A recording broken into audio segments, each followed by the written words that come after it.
जैसे बताया गया है कि भरत महाराज भाव स्तर तक थे, तो भरत महाराज भाव स्तर तक थे इसीलिए उनको याद रहा कि मैं राजा था, एक हरण के प्रति आसक्त होने के कारण मुझे हरिण का शरीर मिला। और फिर हरिण का शरीर मिलने के बाद वो सारे हिरणों के साथ नहीं रहते थे, वो सारा हिरणों का ग्रुप अलग, वो अकेले गंडकी नदी के तट पर जहाँ पर ये साधु आश्रम बना के रखते थे भृगुवंशीय, वहाँ पर रहते थे। और उन्होंने बेका हुआ प्रसाद या जल वो अपने ऊपर छिड़काते थे या प्रसाद खाते थे। उनको याद था कि मैं पिछले जन्म में राजा था। हमारी स्थिति ऐसी है कि यदि हमारी भावना कौन से स्तर तक है हमें पता नहीं, मगर जो विधि बताई गई है, विधि और विधान मतलब डूज एंड डोंट्स, ये करो ये मत करो, गुरु के मार्गदर्शन से, प्रामाणिक गुरु के मार्गदर्शन से यदि हम करेंगे तो उनकी जिम्मेदारी गुरु की है, उस व्यक्ति की जिम्मेदारी गुरु की है और गुरु की जिम्मेदारी भगवान की है। तो यदि हम प्रामाणिकता से करेंगे और भले ही अंततोगत्वा हमें भगवान का नाम स्मरण नहीं हुआ, मगर जीवन भर हमने भगवान का प्रामाणिकता से भक्ति नाम लेने का प्रयास किया है, तो गुरु भगवान को रिक्वेस्ट करके हमें जंजाल से छुटकारा मिला देते हैं। मगर मेन है प्रामाणिकता।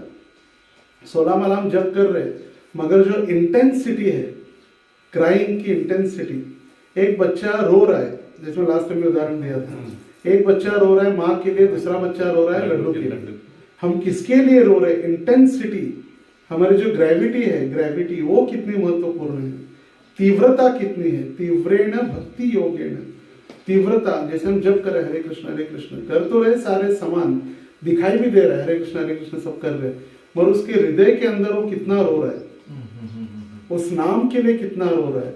वो सोच रहा है मेरा अंतिम नाम हो सकता है, ये नाम ही मेरा लास्ट, बस।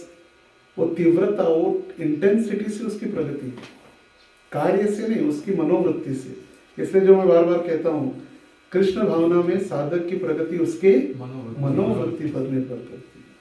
मानसिक विचार बदल गया और उसका मन रूपांतरित हो गया भक्ति में, तो फिर वो निश्चित रूप से प्रगति करेगा। और चलते चलते अगर गलती से भगवान का नाम स्मरण हुआ भी नहीं, मगर उसकी प्रामाणिकता से, जैसे एक बच्चा स्कूल में पढ़ाई करता है, प्रामाणिक है, टीचर्स का एकदम आज्ञाकारी है, everyday he is attending the classes, पूरे क्लास अटेंड कर रहा है, पढ़ाई कर रहा है, मगर गलती से बीमार हो गया एग्जाम के समय के पहले, और एग्जाम के समय में उसकी पढ़ाई नहीं हो पाई, और ऐसी परिस्थिति में उसने एग्जाम दिया और 31 मार्क्स मिला, मगर पास के लिए कितना चाहिए? 4 चाहिए।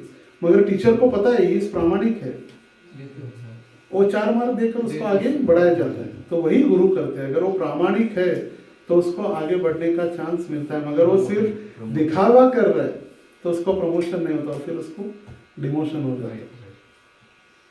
बराबर है उदाहरण, 2-3 मार्क के लिए उसको पीछे नहीं रखा जाता। प्रामाणिक है, ये न प्रकार बीमारी हो गई, डिसीज हो गई, उसको थोड़ा सा आगे बढ़ाने का चांस दिया जाता है।